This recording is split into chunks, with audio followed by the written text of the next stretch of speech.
Pero qué lindo, gente de todo el mundo que ha venido para recibir esta palabra. ¡Estamos listos! Digan fuerte, estoy listo. Bendecimos a los que se conectan del mundo. Qué lindo. Si hay algo que nos regaló, bueno, la pandemia fue el haber conocido y habernos conectado con gente desde todo el mundo, desde todas partes del planeta, que hicieron de River su casa, que se alimentan con nosotros, que domingo a domingo esperan esta hora y que siguen reclamando las alabanzas, siguen reclamando la adoración, pero yo sigo diciendo que hay cositas que nos las reservamos para vivir la experiencia aquí. Y otras, como la palabra, es transmitida de manera gratuita cada domingo, donde se conectan cientos, miles de dispositivos. El domingo pasado el Evangelio de Shakira tocó tantos corazones, especialmente los que siempre están expectantes a ver qué Dios va a decir. Los que decían, a ver qué va a decir de la colombiana, si fue Piqué el que la engañó. Y los que vinieron con ese morbo, a los 5 minutos estaban decepcionados, ¿no? Y siempre con cada título se generan decepciones, alegrías, odios viscerales. Son simples títulos, que después tienen que tener su explicación lógica. Y esta semana no fue la excepción, así que voy a transmitirte lo que creo Dios me dijo que te diga. Mañana estoy viajando a Argentina, a Buenos Aires, para estar allí en el Luna Park, con esta gira que va a empezar en Buenos Aires el día miércoles y el jueves. Ambos están sold out, no quedó ni un asiento libre en este estadio cubierto que es el Luna Park, donde vamos a estar 2 noches y después vamos a seguir en otras partes del mundo.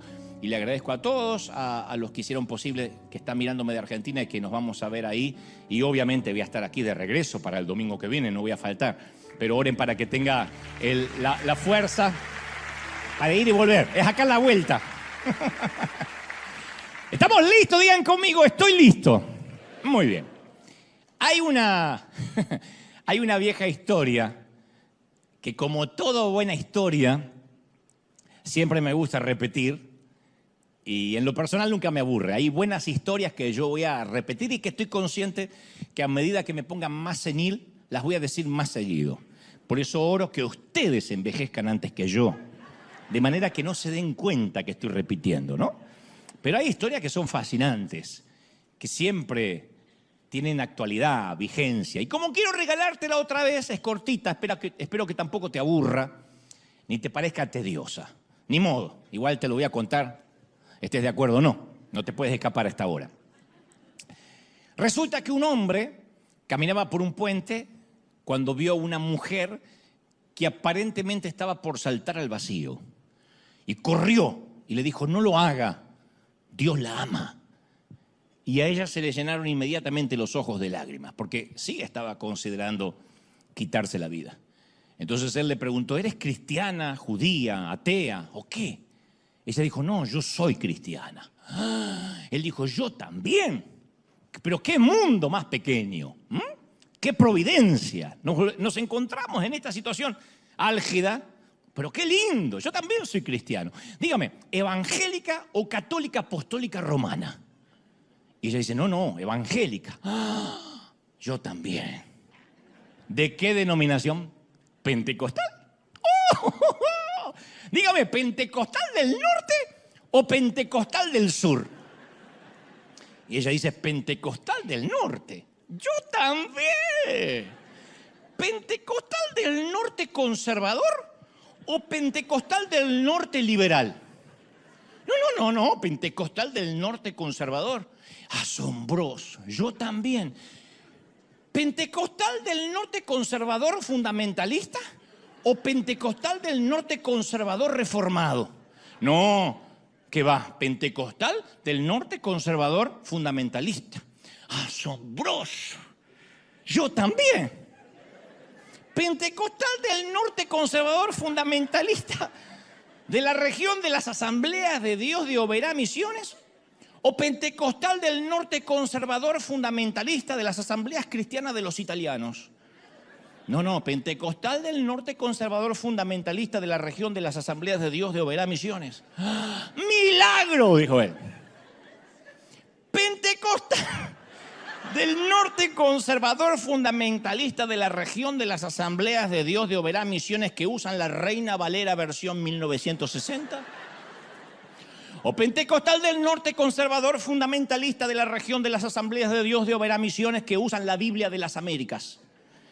Y ella dice, pentecostal del norte conservador fundamentalista de la región de las Asambleas de Dios de Oberá Misiones que usamos la Biblia de las Américas. Y él le dijo, ¿segura? ¿Usan la apócrifa versión de las Américas y no la verdadera Reina Valera 1960? Sí, mereces morir, apóstata. Y la empujó.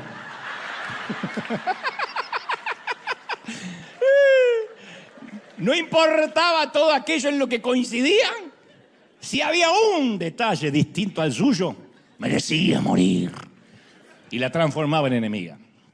Y la historia siempre me lleva a pensar en que los que casi nacimos en un hogar cristiano, aprendimos desde muy niños qué era lo que le agradaba a Dios y qué era lo que no le agradaba a Dios. Cuando yo era chiquito me decían que Dios detestaba las malas calificaciones en matemáticas y que Dios se entristecía mucho de manera que daba vuelta su rostro en su trono si me olvidaba del regalo del Día de las Madres. Y luego fui a la secundaria, al high school, y descubrimos que los intereses de Dios se expandieron un poco más. Ahora estaba obsesionado con el sexo, con las malas compañías, con las drogas. Iban cambiando los requisitos de admisión para agradarle a Dios. Y esto es en gran parte porque damos por sentado que aquellas figuras de autoridad que están sobre nosotros fueron puestas por Dios. Entonces, lo que ellos dicen, creemos que es lo que Dios piensa. Lo que nos dice mamá y papá cuando somos chiquitos y crecimos y nos desarrollamos en un hogar cristiano, interpretamos qué es lo que Dios quiere. ¿Qué dice Dios? Y bueno, lo que papá dice que dice. ¿Qué es lo que quiere Dios después? Lo que nuestro pastor en la infancia nos predica. Porque pensamos, si ellos fueron puestos por Dios, lo que a ellos les gusta o a lo que a ellos les disgusta por carácter transitivo, también le gusta o le disgusta a Dios. La ecuación es simple. Entonces, dependiendo de nuestra edad y de las temporadas que nos toque vivir, recibimos diferentes mensajes sobre cómo debe comportarse y cómo debe lucir una persona santa. A eso se le suma la cultura de cada país. A eso se le suma el entorno de cada hogar. Porque es más fácil decir, no hagas esto porque a Dios no le agrada, como echándole la culpa a Dios de lo que a lo mejor a mí no me agrada. Yo siempre menciono que en mi infancia tuve un pastor que ya era anciano cuando yo era chico y empezó a envejecer, lo cual no está mal porque todos vamos para ahí, pero él cometía el error de pensar que Dios envejecía con él. Entonces sus gustos pasaron a ser los gustos de Dios. Lo que a él no le gustaba, como por ejemplo la guitarra eléctrica o la batería, pasaron a ser los instrumentos del demonio, porque a él les disgustaba. Y empezó a decir lo que le gustaría que Dios dijese, no lo que Dios estaba diciendo. Por eso resulta inevitable suponer que la aceptación de Dios se basa en nuestro comportamiento, en lo que hacemos o en lo que no hacemos. Desde chiquitos, desde jóvenes. Si yo no hago tal cosa, Dios va a estar feliz. Pero si cruzo la línea, Dios se va a enfurecer. La mayoría de los pecados que nos enseñaron son los de comisión, no los de omisión. No importa si hacemos o no hacemos algo, sino lo que no hay que hacer. Entonces, en realidad, quien se enfurecía en nuestro tiempo, capaz que era nuestra madre, nuestros maestros, nuestro pastor, pero Dios cargaba con la mala reputación. Decía, esto no le agrada a Dios, y nosotros le creíamos. Y muchas de nuestras creencias, de nuestro sistema de creencias, de lo que le agrada a Dios y de lo que no le agrada a Dios, a veces es producto simplemente de las mentes de quienes nos formaron, que no está mal. Pero a veces uno tiene que hacer un análisis y decir, a ver, ¿por qué yo sigo repitiendo esta historia? Si a lo mejor no tiene sentido, pero la iglesia está llena de cosas que hacemos sin preguntarnos por qué las hacemos. Y cuando aprendemos cómo hacerlas y olvidamos el por qué, lo más posible es que estemos transitando los rieles de la tradición. Esta otra historia también te la conté muchas veces, de aquel muchacho que se casa y nota que su esposa, jovencita, hace una pizza y luego le corta las puntas y deja una pisita cuadrada así y la mete en el horno y lo demás lo tira. Y dice, ¿estás loca? Y le dice, ¿por qué haces eso? Tiraste un montón de pizza. Y ella le dice, bueno, mamá lo hacía así. Entonces un buen día que se encuentra con la suegra, le dice, suegra, le quiero preguntar, ¿de dónde su hija saca esa idea de cortar los pedazos de pizza? Y la madre que estaba haciendo pizza dice, ah, sí, yo también hago lo mismo. Pac, pac, le corta las 4 puntas y la tira y le pone en el horno. ¿Y por qué usted lo hace? No sé, mi mamá lo hacía. Y como la abuela todavía vivía, le pregunta a la abuela. Y le dice, abuela, su hija y su nieta cortan la pizza, la dejan chiquitita y la meten en el horno. ¿Por qué dicen que lo aprendieron de usted? Ella dice, yo no tengo idea por qué ellas lo hacen. Yo lo hacía porque tenía el horno chico.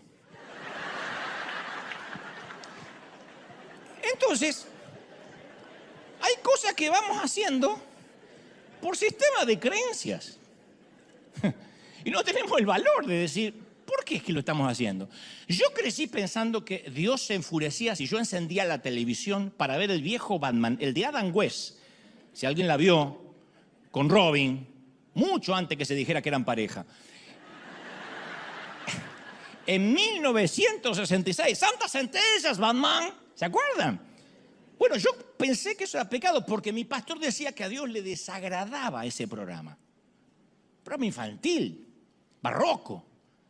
Así que a la hora que pasaban Batman y todos mis amigos yo sabía que lo estaban viendo, yo me sentaba a leer la Biblia y le decía a Dios, espero que estés feliz. Porque yo la estoy pasando pésimo. A medida que fui creciendo, comencé a cuestionar cuándo realmente Dios estaba en la ecuación. Y esta es la parte que debe frustrar un poco a Dios, pienso, porque tomamos esta asombrosa relación basada en la gracia que Dios nos ofrece, llena de amor, y construimos un montón de muros de reglas alrededor, que nadie nos pidió, que nadie nos exigió. Convertimos la relación en religión. Siempre hay una tendencia, una desviación de convertir la relación en religión. Y a pesar de nuestro pasado, en algún momento le decimos a Dios, Dios, gracias por perdonarme, gracias por morir por mí en la cruz, pero a partir de este momento de mi salvación me encargo yo. Como que Él pagó el down payment, el pago inicial, y nosotros nos ocupamos de las cuotas. Y ahí nos metemos en un búnker religioso, en un monasterio lleno de leyes, de doctrinas, a las que llamamos justamente sana doctrina, que no estoy en desacuerdo con la doctrina. Pero yo no puedo ser ni tu juez, ni tú puedes ser mi juez. Y es cuanto más tiempo llevo fungiendo como pastor, menos propenso estoy de decirle a la gente lo que tienen que hacer, lo que no tienen que hacer, y más me siento rápido en limitarme a abrazarlos y orar por ellos. Entonces, si eres una de las personas que buscas una iglesia donde tienen una lista tonta de lo que debes y lo que no debes para agradar a Dios, te equivocaste de iglesia. Porque no funciona con una lista. Yo no soy aparte lo suficientemente sabio para saber qué hacer en cada ocasión, decirte qué tienes que hacer en cada circunstancia de la vida. No he vivido lo suficiente, soy un chamaquito de 20 y pico. No sé. Pero existe una respuesta sencilla a prueba de fallos. Funciona en todas las culturas, funciona en todas las épocas, en todas las familias, en todo tipo de personalidades, y se llama Jesús. No es una lista, es Jesucristo, es una relación. Y cuando uno se centra, quiero conocer más a Jesús, quiero conocer más a Dios, y no se centra en un conjunto de doctrina, todas las cosas se encajan en su lugar. Ya no hay que hacer esfuerzo para ser santo. La santidad es inherente. El fruto del Espíritu se te pega, por la relación se te pega a agradar a Dios. Vas a querer hacerlo. ¿Están conmigo, sí o no? ¿Por qué? Porque las doctrinas tratan la conducta, pero no el corazón. Las doctrinas no tratan el carácter. Y con los años yo me fui dando cuenta que mis marcos de referencia se reducían a los mandatos de mis figuras de autoridad. Hasta el día de hoy yo soy un fundamentalista en muchas cosas, por eso me considero un legalista en recuperación, porque todavía tengo los rezagos de lo que aprendí. Lo que me decían que estaba mal, que era pecado, y yo lo creía, a veces eran boberías. Pero cuando comencé a conocer el carácter de Dios y mi relación con Él superó la religión, entonces mi vida empezó a cambiar, mi relación con Él fue más pura. Fue cuando empecé a ver a Jesús con ojos nuevos, ¿Qué es ver a Jesús con ojos nuevos? No verlo con ojos vicarios, con ojos prestados. No creer en lo que me dice que Jesús es, sino descubrir, Señor Espíritu Santo, revélame quién eres. La Biblia, sin la instrucción del Espíritu, es el libro más aburrido que vas a encontrar. Vas a decir, no entiendo nada, es aburrido. Pero cuando le dices, Espíritu Santo, enséñame, muéstrame, revélame, ¿qué quisiste decir? Esta inspiración, ¿de dónde vino? Esto es un libro, me van a permitir el término, aunque me van a liquidar los religiosos, es un libro mágico. Es un libro que entras y te pierdes. De pronto no sabes cuándo vas a empezar, dónde vas a terminar. Es un libro que está vivo. Es un libro peligroso. Es un libro que te lleva a descubrir un Dios que sigue queriendo relacionarse con nosotros. Alguien tiene que creerlo, ¿sí o no? Ahí fue cuando dije, Jesús, ¿quién eras? Y empecé a leer los evangelios. De vuelta. A ver, muéstrame tu personalidad, por qué hablabas con quien hablabas, cómo era tu ironía, cómo le respondías a los religiosos. Y aprendí leyendo su carácter o diciendo, el Espíritu Santo, revélame cómo era Jesús o cómo fue, al menos en los años que caminó sobre la tierra. Ahí fue cuando me di cuenta que Jesús no se parecía a quien me dijeron que era diferente. Hace unos meses atrás, un artista al cual respeto mucho, me contó que estaba en una crisis personal y le dije, ¿por qué no te acercas a una iglesia en tu país para buscar a Dios? Y dijo, yo no tengo problemas con Dios, yo soy muy creyente, pero no quiero saber nada con la gente que asiste a la iglesia.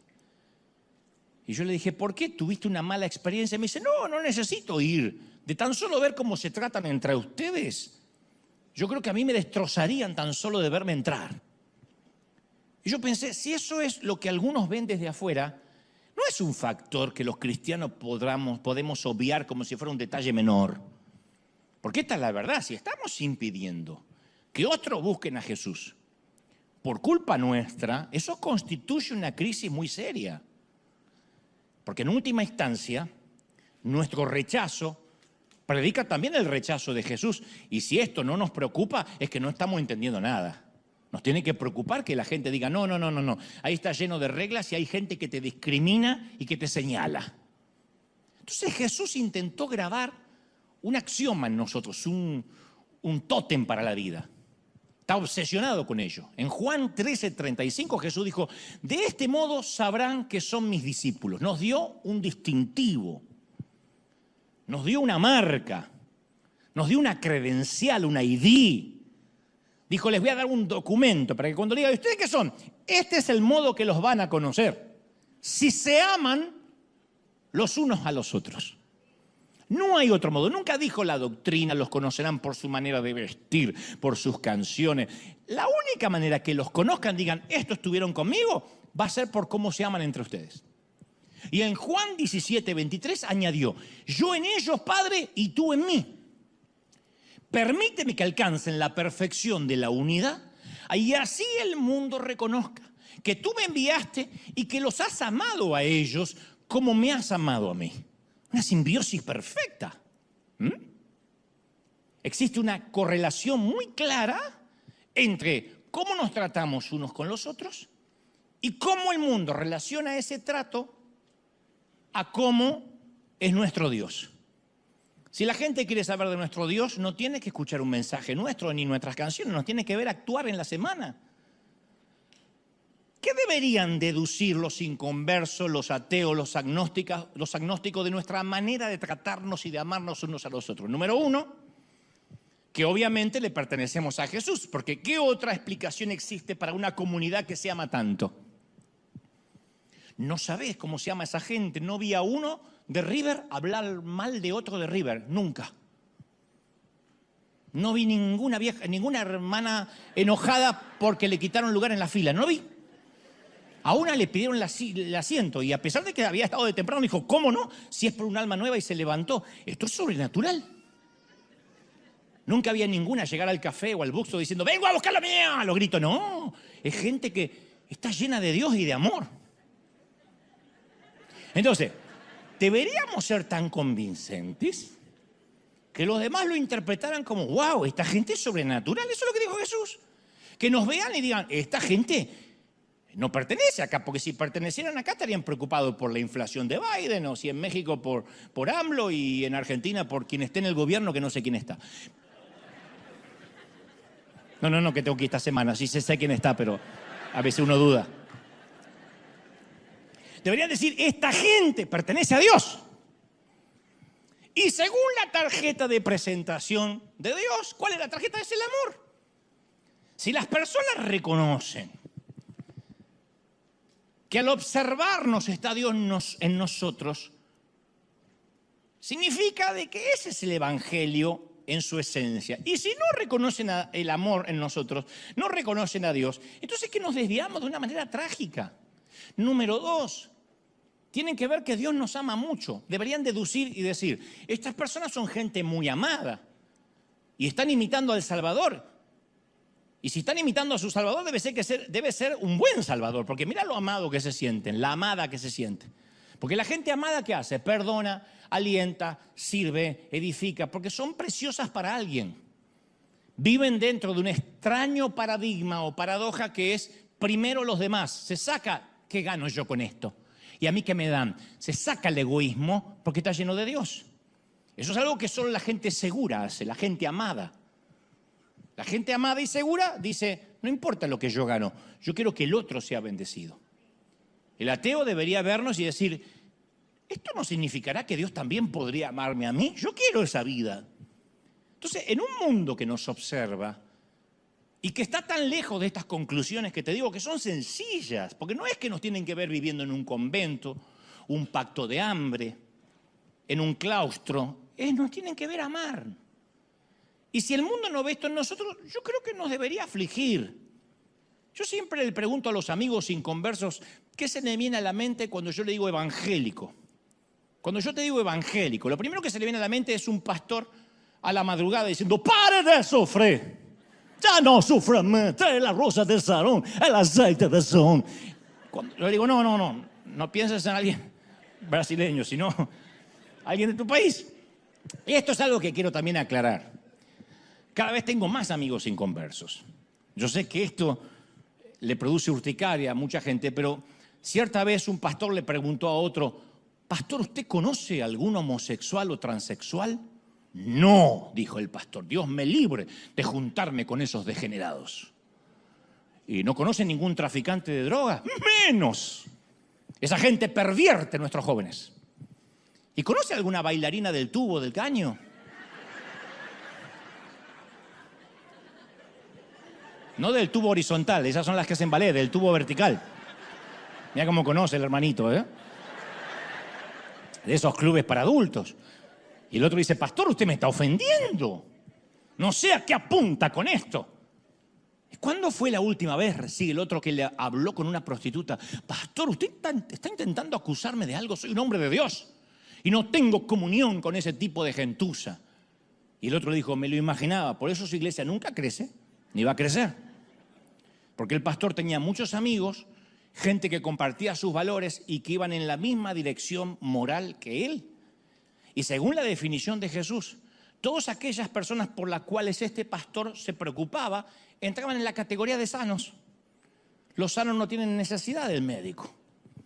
Y cuanto más años tenemos en la iglesia, más cómodos nos sentimos con los que son como nosotros y más lejos de los que se suponen que son enfermos. Entonces lo primero que nos metemos en la cabeza, no me junto más, la luz no tiene comunión con las tinieblas. Y a partir de ahí no predicamos más, tenemos la excusa perfecta para no amar, para no involucrarnos, para no ensuciarnos las manos con las almas de la gente. Por eso decimos que en River abrimos nuestro corazón a las personas cuya vida es moralmente distinta a la nuestra. No para compadecernos de ellas, no para reprenderlas, no para convertirlas en un proyecto evangelístico o en un trofeo de nuestra evangelización, sino a priori, en primera instancia, para amarlas, para abrazarlas y decirle, aquí te vas a encontrar con gracia. Lo demás lo hace el Espíritu Santo y Dios. Entonces, volviendo al tema de mis amigos inconversos, me dicen, para mí, el evangélico promedio, y me permite hablar a mí porque yo estoy dentro, porque yo crecí en la iglesia. Y eso me asigna autoridad, yo no estoy hablando de afuera. Yo nací casi en la banca de una iglesia. Entonces yo quiero preguntar cómo nos ven. Y me suelen decir, mira, para mí un evangélico es alguien atrincherado en su manera arcaica de pensar, siempre enemigo del aborto, de los homosexuales, furioso, violento, ilógico, constructor de grietas. Y si no piensas como él, eres su enemigo o te condena. Entonces a veces queremos nosotros convertir a todo el mundo y por lo general no podemos ni convivir pacíficamente con nadie que no crea lo que nosotros creemos. Y mientras más nos llenamos la boca, y esto es una autocrítica, de tolerar la diversidad, más descalificamos y condenamos al que piensa distinto. Pasa entre pastores, imagínate con el resto del mundo. Es muy raro que veas a un cura hablando mal de otro cura. Es muy raro que un cura hable mal de un cardenal, o el cardenal del obispo del papa. De alguna manera hay un respeto por el clero o por la autoridad que ellos consideran ha sido puesta en ese hombre. Pero si notamos nuestro ejército, vamos a ver que apenas estamos en desacuerdo, inmediatamente pasa a la vereda de enfrente. Y siempre me pregunto, ¿cómo vamos a hacer sal y levadura dentro de una sociedad que tiene un concepto tan negativo de nosotros? Y esa tendencia a excluir al que piensa distinto, entre los dirigentes religiosos de Jesús, consideraban que era una gran virtud. Pensaron, vamos a excluir al que piensa distinto y Jesús nos va a aplaudir. Pero para Jesús constituyó un gran pecado. Y eso sorprendió a los discípulos.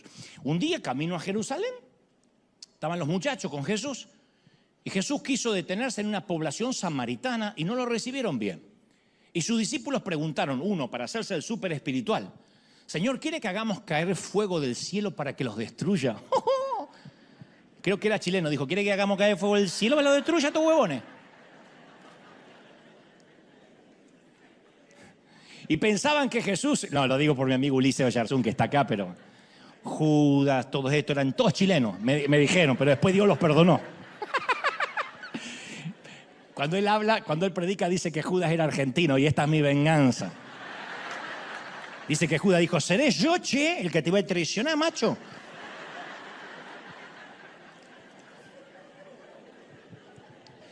¿Quiere que hagamos descender fuego del cielo? Y pensaron, esta propuesta le va a encantar a Jesús. Va a decir, qué santo que todos esos tipos. Ellos dijeron, vamos a adoptar una posición. Nosotros somos los que estamos del lado de Jesús. Eran los guaruras, los guardaespaldas de Jesús. Y vamos a defenderlo y con esto nos ganamos una moneda con Jesús. Vamos a quemar a los que piensan diferente. Jesús se volvió y los reprendió. Él no necesitaba abogado. Jesús no necesita abogados defensores. Para Jesús las categorías no se dividen entre nosotros y ellos, evangélicos y católicos, perfecto e imperfecto, santo y pecador, porque esto colocaría a la humanidad de un solo lado, del lado equivocado. Lo cual no quiere decir que Jesús concordara con todas las personas, que fuera relativista, que temiera enfrentar, porque Jesús, vaya, caramba, que confrontaba, pero nunca sucumbió ante el prejuicio de la pertenencia, del grupo de pertenencia. Y continuamente comunicaba su propósito que deberían pasar al otro lado, predicar el evangelio a toda criatura. Los que ellos querían poner del lado diferente, Jesús los metía en su círculo. Entonces a veces los que venimos a la iglesia por años malinterpretamos esto. Hablamos de otras religiones, de otras etnias, de otras culturas, de otra conducta, de otra política, de otras denominaciones. Y nos permitimos cualquier licencia, que no es otra cosa que murmuración disfrazada de la palabra celo santo, con el fin de condenar al que se vaya al infierno, al que no piensa como nosotros. Por eso cuando uno va a ver a Jesús con ojos nuevos, se lleva unas sorpresas. ¡Oh! Ve unas cosas que realmente incomodan nuestro sistema de creencias. Por eso el legalismo es tan popular, porque es un evangelio más predecible. El legalismo siempre es un territorio más claro. Tú vienes aquí los domingos y yo te digo cómo se tienen que vestir las mujeres, ¿ok? Y así Dios se va a agradar. Punto, se terminó el evangelio. Entonces andan unas mujeres con la falda larga acá, que le hacen juego con la lengua. Pero nadie mira en su interior, sino el exterior. Pero funciona así, dame una regla por día. Pastor, dame una regla por día. Dime que a Dios no le agrada Batman y yo no voy a ver Batman o no voy a ver Los Simpsons y así sabré que por no ver Los Simpsons yo agradé a Dios. ¿De verdad?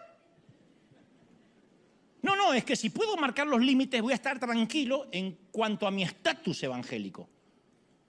Ese estatus que siento la obligación que tengo que defender y de lo único que estoy seguro, de que soy evangélico y que odio el aborto. No.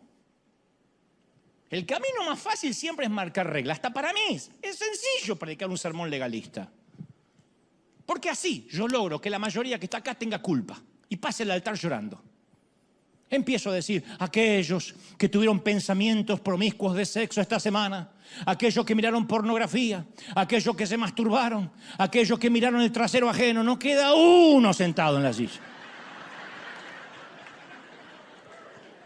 Queda el hipócrita que miente, ¿no? Entonces la culpa se genera rápido, la convicción de pecado no. La convicción de pecado la produce el Espíritu Santo. No quiero ofender a mi Dios, no quiero lastimar a mi Señor. Pero ¿qué hace la regla? Confirma los que están fuera y los que estamos dentro. Y confirma la teoría de que hay gente fuera. Y es un truco barato, desde luego, pero eficaz. Si yo puedo criticar tus creencias, tus interpretaciones, tus tradiciones y doctrinas, yo aseguro mi estima. No importa si son cuestiones periféricas, porque la mayoría son cuestiones periféricas. Nadie está discutiendo la Trinidad, la muerte de cruz, su posterior resurrección. Siempre estamos discutiendo boberías, la música, la vestimenta y las luces y la pantalla. Pero a mí me conforta tener la razón y el otro no. Porque si yo estoy en lo correcto, entonces continúo siendo salvo. Porque estoy en lo correcto. Entonces eso es pensar que Jesús fue golpeado, torturado, crucificado, para que después intentemos salvarnos o mantener la salvación con nuestras insignificantes pequeñas obras. ¿De verdad? No podemos abaratar el sacrificio de Jesús pretendiendo reembolsarlo. No se puede pagar. Pero como no lo podemos pagar, entonces intentamos justificarnos en comparación. Bueno, menos mal que no somos como de aquella falsa doctrina. Por lo menos no somos como los otros. Entonces, nuestro pecadómetro tenemos pecados chiquitos, pequeños, chiquititos, medianos, grandes y escandalosos. Si vemos a alguien con un pecado pequeño, y bueno, ¿quién no? Es una persona buena. ¿Quién no quiere? ¿Quién va a querer a la suegra? Es un pecado pequeño. Está cerca de Jesús, por lo menos. Vemos a alguien con pecado más mediano y ya nos ponemos nerviosos. Estamos orando por esa persona. Tenemos que orar para que Dios trate duro. Va a tener que llamarle la atención Dios en un momento u otro. Cuando nos encontramos con un pecador escandaloso, decimos, va a arder en el infierno. Ese hombre se va directo y cómo me voy a gozar. Porque ahora, en ningún lugar de la Biblia nosotros encontramos que Dios haga distinción en varios niveles de pecado. Yo siempre digo, Él pone al chismoso en la misma lista del homicida. Chismear es lo mismo que hubiese matado a tu suegra. ¿Lo hubieses hecho? Él no comparte nuestro sistema de evaluación. Para Él todos los pecados son igual de malos. Y todos los pecadores merecen el mismo amor y el mismo perdón. Todos los pecadores, chiquitos, medianos y grandes. ¿Sí o no? Ahora, es evidente que cada pecado tiene sus diferentes consecuencias. Por algunos te pueden meter hasta en la cárcel, otros te pueden romper la cara, otros no se van a notar. Pero el Señor llama pecado. Al pecado es pecado independientemente de las consecuencias legales o naturales que puedas tener. Por eso tenemos que tomar conciencia que dentro de nosotros siempre hay un fariseo intentando salir. Tan pronto vencemos una debilidad, nos ponemos en la vereda de enfrente de esa debilidad y somos el mayor crítico de quien tenga esa misma debilidad todavía que nosotros acabamos de vencer hace poco. A un ex chismoso, el que más bronca le da es el chismoso. A un ex indocumentado hispano, el que más bronca le da es un indocumentado. Trabaja en la migra.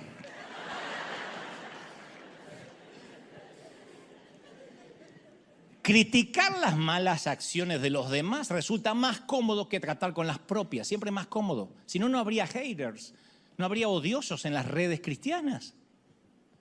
¿Qué hacemos? Maquillamos leyes, las adecuamos a nuestro estilo de vida y juzgamos a los demás por esas leyes. A veces por nuestra cultura lo juzgamos. Las mujeres musulmanas que se tapan continuamente, seguramente si te ven como estás hoy, te juzgaría. Porque a una mujer no se le debe ver su rostro. Pero es un tema cultural. En todo caso religioso. No necesariamente viene de Dios.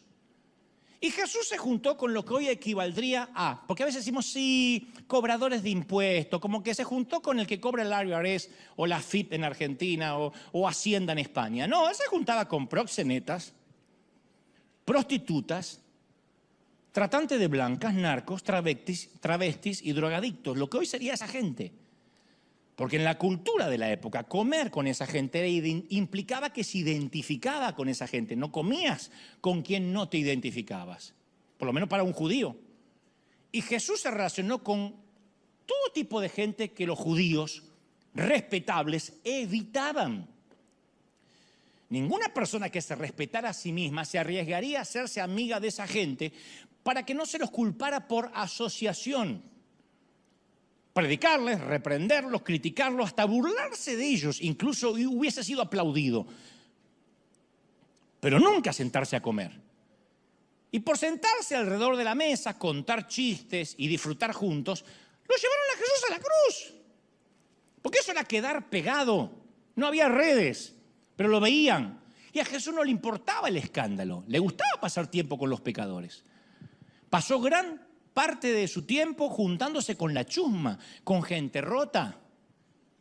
Hablaba, comía, lloraba con ellos, los escuchaba y los servía. Cuando yo digo esto, no falta quien dice, sí, pero no se levantaban de la mesa igual. ¿Quién dijo? ¿En dónde hay registro que necesariamente quien comía con él se levantaba con la chiripiorca? ¿Quién? Él dijo, los sanos no tienen necesidad de médico, declaró Jesús, los enfermos sí. Y se rebajaba el nivel de ellos porque ellos nunca iban a poder subir al nivel de él. Y no se dedicaba a demostrar cuán santo él era, cuán santo él era. No demostraba lo bueno que él era, solo les ofrecía esperanza. Jesús sigue siendo ese, el amigo de las personas que están dispuestas a admitir que tienen problemas. No tienes que ser bueno para ser amigo de Jesús. Solo necesitas ser sincero, con un corazón contrito, auténtico y humillado. Y el Señor te ama y te sienta a su mesa. ¡Como te ama el Señor! La Biblia es clara, vamos a pecar. Yo sé que hay gente que odia que diga esto, pero vamos a pecar. Tarde o temprano la fuerza de voluntad, la educación, la sanísima doctrina no van a ser suficientes. Yo hace unos años invité a un pariente a cenar, a almorzar. Conté esta historia también. Él se jacta siempre de tener una doctrina impoluta, una doctrina más santa